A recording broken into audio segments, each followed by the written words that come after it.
E aí pessoal, tudo bem? Estou aqui de novo na natureza aqui curtindo. Hoje deixa eu ficar de chapéu porque o cabelo tá... Eu tenho que cortar o cabelo, vou ver se amanhã eu corto. Ia dar uma parada na barba, né? Eu estava aqui na boa, na natureza, pensando na vida, começando a me preparar para meditar. E aí de repente apareceu um marimbondo desse tamanho aqui. O marimbondo apareceu, a primeira coisa que você pensa, vou sair correndo, vou fugir daqui, né? Aí eu parei e pensei assim, não, peraí, o marimbondo é um ser da natureza. Os animais, assim, os insetos não atacam se não forem provocados. Ou eles estão com medo ou estão sendo provocados mesmo. E eu fiquei quietinho aqui no meu canto, prestando atenção aqui na natureza e tal, e o marimbondo foi embora. E aí me surgiu aquela pergunta, né? Olha, marimbondo, barata, vírus que mata, bactéria que mata, doenças causadas por micro-organismos que nos matam, tanto matam a nós seres humanos como outros animais, né? Aí vem aquela pergunta muito básica, né? Por que que Deus criou isso? E eu acho que há um grande erro nessa pergunta, né? Eu acho que é um grande erro nessa pergunta. Eu acho que isso tudo é apenas a vida se manifestando. A vida existe e ela se manifesta. Se manifesta como eu, um ser humano, se manifesta como, fazer assim, se manifesta como um animal, né? Um cachorro, um gato, como um vírus, como uma bactéria, como uma planta. Né? Aqui, por exemplo, estou rodeado de plantas, né? De árvores. E a vida se manifestou assim. Isso não é uma criação de Deus. Deus criou o vírus, Deus criou a bactéria, Deus criou a barata. Está plenamente provado que houve a evolução das espécies no planeta Terra. O que a ciência não explica é de onde surgiu a primeira célula viva. Né? Porque é uma célula só e dessa única célula ela foi se dividindo porque havia dentro dela, como há dentro de todas as células que existem, tá? Há o DNA. O DNA é um programa, tipo um programa mesmo de computador, que ele diz a forma, por exemplo, o DNA do meu pai e da minha mãe que se juntou para formar o meu, dizia que eu ia ter olhos verdes, que eu ia ter essa cara, que eu ia ter esse tipo de nariz, não mais alongado, né? Que eu iria ter a cor de cabelo que eu tenho, a cor de pele que eu tenho. Outra pessoa com outro DNA, aquele DNA, aquela instrução vai formar um outro tipo de pessoa. E assim, cada DNA forma. O DNA da barata é um, o DNA do rato é outro, o DNA da planta é outro e o nosso outro. Isso é apenas a vida. Né? Essa primeira célula que surge, para a qual não existe explicação científica, é sempre bom frisar isso. A teoria da evolução, que é perfeita, não tem nada de errado com ela. Ela fala a partir do momento que existe a vida, ela evolui. E ela explica isso. Mas ela não tem absolutamente nada a dizer de como surgiu a vida, da onde a vida veio, como que a vida aconteceu. Ela só explica como ela evoluiu. Então esses seres, até mesmo o coronavírus, a lepra, a tuberculose e tal, é a vida acontecendo. Há seres, por exemplo, os lactobacilos, que fazem o iogurte, são maravilhosos pra gente, a gente gosta, a gente come iogurte, é tudo maravilhoso, então é uma obra de Deus. E existe o bacilo de Koch, que causa tuberculose. Ah, então isso é demoníaco. Não, isso é apenas a vida acontecendo. E eu acho que existe até um erro aí nessa concepção, porque existe aquela frase, né? Deus está no controle. Curiosamente, essa frase nem bíblica é, ela é antibíblica, porque Deus não está no controle. Por que eu te digo isso? O que Jesus falou? O mundo jaz no maligno, né? O jaz aí, né? Aqui jaz, quer dizer que morreu. O mundo morreu no maligno. O apóstolo Paulo, lá em Romanos, fala que toda a criação geme como em dores de parto, aguardando a redenção quando ela enfim será restaurada. Se a natureza aguarda a redenção e ela precisa ser restaurada, significa que ela está corrompida e está sofrendo. Inclusive ele fala geme como em dores de parto. É uma linguagem poética, né? Mas isso diz o quê? Que Deus não está no controle. Você percebe isso? Deus não está no controle. Se você lê o Velho Testamento, muitas vezes vai dar a impressão de que Deus está no controle. Mas aí o Eclesiastes, né, acredita-se que foi Salomão que escreveu, diz: aquilo que acontece ao homem justo e bom, aquilo que acontece ao homem mau e perverso, acontece ao homem justo e bom. No final de tudo, tudo é vaidade, tudo é ilusão, nada presta. Porque o Eclesiastes, o cara que escreveu, Apenas pela observação. Se você tiver um pouquinho mais de idade e for observador, e tiver a mente aberta para não tentar criar fatos, mas apenas ver os fatos e entendê-los, você vai ver que o homem mais santo do mundo morre igual o mais pecador. Que às vezes o cara mais ordinário tem uma vida aparentemente muito melhor do que o homem mais santo.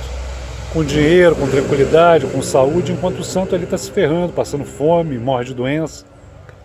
O mundo não está sob o controle de Deus. E isso aí é a própria Bíblia que fala. A Bíblia até fala que um dia estará, que vai haver e tal, e tal, e tal. Isso aí já é outra colocação.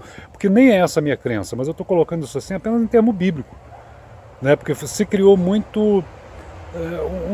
como é que eu chamaria isso? Não sei se é uma superstição ou uma teologia mesmo totalmente enviesada sobre essa questão de você... sobre Deus estar no controle de tudo, que tudo acontece, Deus está controlando tudo. Se aconteceu uma coisa ruim é porque Deus quis, se aconteceu boa é porque Deus interveio. Às vezes não, às vezes é apenas a vida. A vida é assim, acontece. Né? A minha concepção, eu realmente acredito num Criador. Não acredito que esse Criador foi Jeová, não acredito que esse Criador seja Brahma, não acredito que esse Criador seja Odin, ou que no caso da mitologia grega nem é Zeus, né? Está bem mais lá para trás o Criador de tudo. Possivelmente, se eu não estou enganado, foi... Ai meu Deus, aquele que trouxe o fogo, fugiu o nome, ó. Acabou de fugir o nome, era um titã que criou o ser humano. Prometeu. Né? Nem foi nenhum deus que criou o ser humano, foi um titã, na mitologia grega. É ruim de ficar aqui no mato, tem uns bichinhos, né? Mas então, a minha concepção é baseado aí até agora no que, bom, meu entendimento, é claro, naquilo que eu observo, e também na questão até científica. Mas científico o quê? Que a ciência prova isso? Não, a ciência não tem capacidade de provar isso. A ciência não consegue nem explicar de onde surgiu a vida. Né? Eu acredito que o universo realmente foi criado por algum tipo, eu vou chamar de ser ou de inteligência, porque é as palavras que eu tenho para usar. Mas eu não sei se esse ser ou essa inteligência tem um corpo igual ao meu, se precisa de olhos para ver, se precisa de boca para falar. Eu não sei descrever o que é isso. Por quê? Porque é algo que está tão absurdamente além que não tem como eu descrever, porque eu só posso descrever aquilo que eu vejo. Eu posso comparar, eu posso fazer uma assimilação, eu posso fazer um simbolismo, né, com alguma coisa assim. Por exemplo, aqui eu estou sentado embaixo de uma árvore. Se você olhar, cada folha dessa é independente. Cada folha dessa é uma folha é uma folha, não é outra folha. E elas, apesar de pôr formatos muito parecidos, nenhuma folha é exatamente igual à outra, como nós, seres humanos, somos muito parecidos, mas nenhum é igual ao outro. Até se parece, mas dizer que é igual, não. Até os irmãos gêmeos, que são muito parecidos, têm pequenas diferenças. Né? Então, assim, as folhas aqui, elas existem, elas se nutrem da árvore, e uma hora simplesmente elas caem, elas morrem. Simplesmente elas vão embora. A árvore continua aqui, a árvore continua existindo. Né? Então, essa vida, né, que esse Criador fez, e eu não estou falando de Jeová, não estou falando da Bíblia agora, isso é importante você entender. Seria esse tronco da onde a vida vai se manifestando dessa forma, em forma de folhas, por exemplo. Eu estou usando esse simbolismo, viu? Então eu faço isso. Eu posso fazer esse simbolismo, mas na verdade quem é esse Criador? O que é esse Criador? Não faço ideia. E eu acredito que realmente esse Criador, que não tem essas emoções humanas, porque se você olhar Jeová, Jeová se irrita, Jeová odeia, Jeová fica com raiva, Jeová ama, Jeová gosta mais desse e não gosta daquele. Jeová preferiu a Jacó e excluiu Esaú apenas porque não gostou de Esaú. Inclusive está lá em Romanos 9 falando sobre isso. Eu escolhi Jacó porque eu escolhi, eu desprezei Esaú porque eu desprezei. Eles não tinham nem nascido para poder ter feito alguma coisa para dizer que eu gostei ou não. Eu apenas escolhi e dane-se. É por isso que o Deus da Bíblia diz eu sou. Tipo, eu sou, eu faço, eu aconteço. Não estou nem aí porque você pensa. Você acha que eu sou desonesto? Você acha que eu sou injusto? Problema seu. Eu sou. Você não é. Então, assim, eu acredito nessa vida. E acredito que as coisas que ocorrem na vida são apenas a vida se manifestando. As pessoas nascem, as pessoas morrem, as pessoas ficam doentes, as pessoas ficam curadas, outras não ficam. Você ama e não é amado. Uma pessoa te ama e você não ama. Você tem horas que está alegre, tem horas que está triste. Isso é apenas a vida acontecendo. tudo aqui é apenas a vida acontecendo. Não fique procurando propósitos divinos, grandes coisas em tudo, uma missão de Deus na minha vida. Esse papo de que Deus tem um plano na sua vida é a maior ilusão do mundo.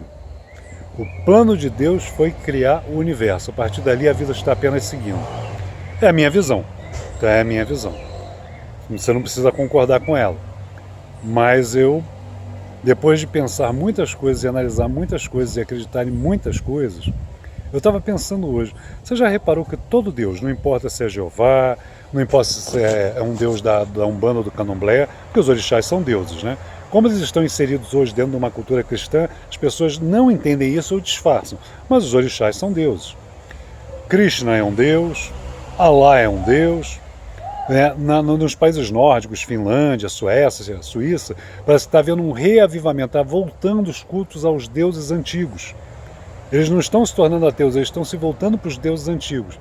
Mas você já reparou que todo Deus cobra de você alguma coisa, pede de você alguma coisa, quer de você alguma coisa, se esforça para que você faça alguma coisa para ele? E aí eu penso, por que um Deus necessita que eu faça algo para ele? Por que um Deus precisa disso? Se ele precisa disso, então ele precisa de mim. Talvez a existência dos deuses, depois eu vou explicar o que eu vou dizer aqui, necessite de nós. Ah, então você é ateu, você acredita que os deuses são produtos da mente? Tanto quanto eu acredito que essa árvore aqui é um produto da mente, que ela precisa de mim para existir. Não, eles existem realmente. Mas eu não preciso de comida para comer? Eu não preciso de alguém que plante, alguém que colha, alguém que transporte, alguém que embale, alguém que ponha no mercado, alguém para vender e eu ir lá e comprar? Talvez eles também necessitem de algo assim, por isso que eles nos pedem coisas, né? Porque eu fico imaginando, aí é só uma imaginação mesmo, bem assim, né?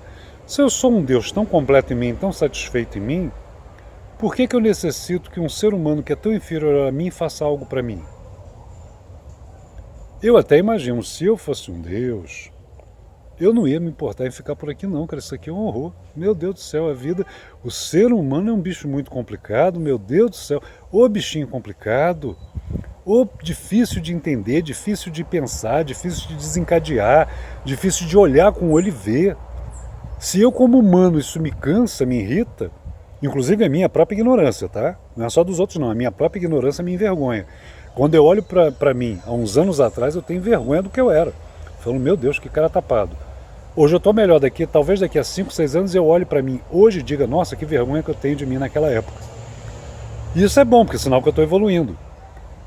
Agora imagina eu como um ser glorioso ter que aturar essas raças aqui. Meu Deus do céu, gente. Não sei.